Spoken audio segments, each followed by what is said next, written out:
so today I wanted to show you how I'm putting together a topper. This is just going to be something small. It's not anything big. This is just for a baby tank. So I wanted to add a level to this small tank. It's just extra enrichment. It's just, you can see here, all it is for activity, extra enrichment to get them active and moving around. The base tank is what's made for molting space, so that's what we count as molting space. Anything additional is just for activity. Now you're going to want to make sure that you have the proper items for this. So we're using just weather sealant, weather stripping.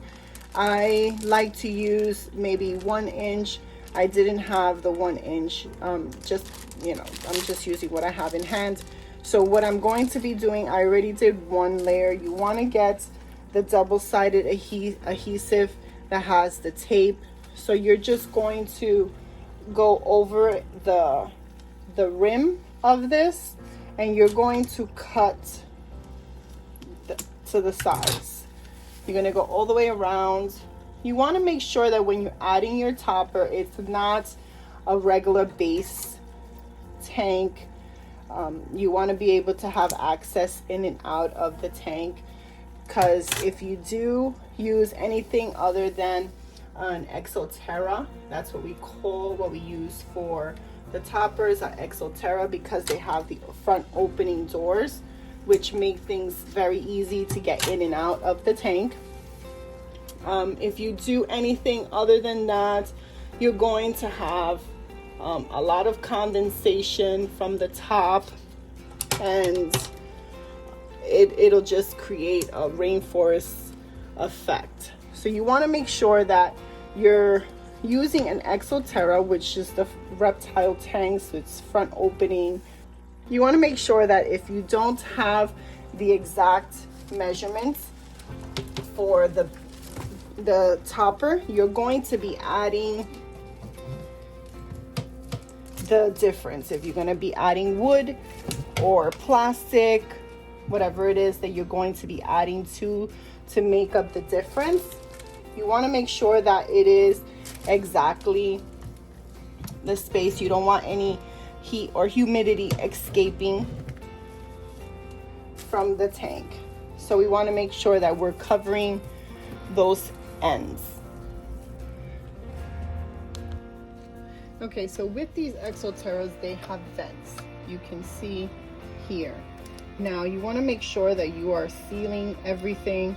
I use Dollar Tree masking tape or packing tape, whatever you want to call it, and I cut it to the size, and I just do it from the inside. As you can see, I sealed the sides. You can use plexiglass, whatever you want, pieces of hard bark, anything that works for you. This is what I did. These are going to be it's going to be a tank for babies. So I just set it up. Want to make sure that the back is completely sealed. Everything, make sure that you're looking around. And when you are putting on your topper, you want to make sure that you are putting your bubblers. You want to put them out wherever it is that you're going to do it, and put the tubing through. Think it out. Make sure your heat mat covers your base tank. Okay. I do put a very, very small heat mat on the toppers, just because in the winter time it does get cold, but your topper should not read any more than 75 degrees. The base tank should be where is your main heat. The heat mat should be attached to a thermostat, which is one of these guys. So you should have that and set the probe to the back of the base tank. So the base tank is where it should be. It should be centered 4 inches off the substrate so that it is reading an accurate reading. And then you're going to insulate. I insulate the sides and the back. You don't have to. Some people don't like it because they want to see their crabs, but I find that it works well. It keeps the heat and the humidity in. So you want to make sure that if you're using any sticky heat mats, the sticky heat mats should not be insulated, just because it does need airflow to prevent a fire. Okay guys, so let's go over a few things we spoke about during this video. So we want to make sure that before you even think of adding any toppers or any added space to your base tank, that you have a well-established tank, meaning your base tank. Now your base tank is meant for molting, we know that, and it's only for molting. We're not adding any space or gallons per crab with a topper. A topper is just enrichment. It's for activity, nothing more than that.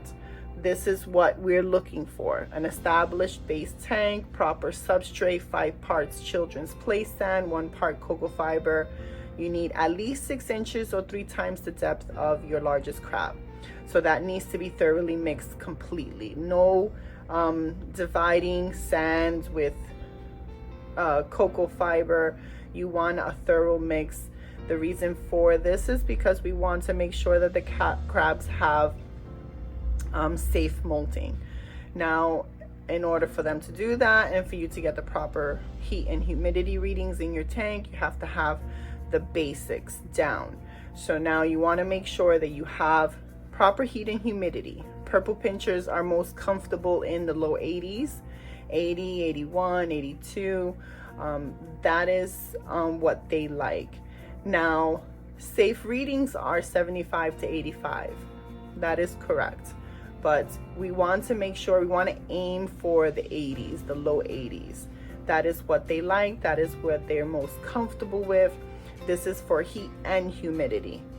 Now, we want to make sure that our gauges are calibrated before you even think of putting them in the tank. It's best to do that first.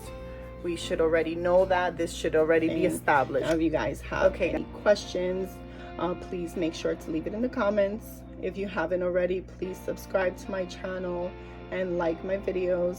Hope this video was helpful. I hope you guys enjoy. See you on the next one.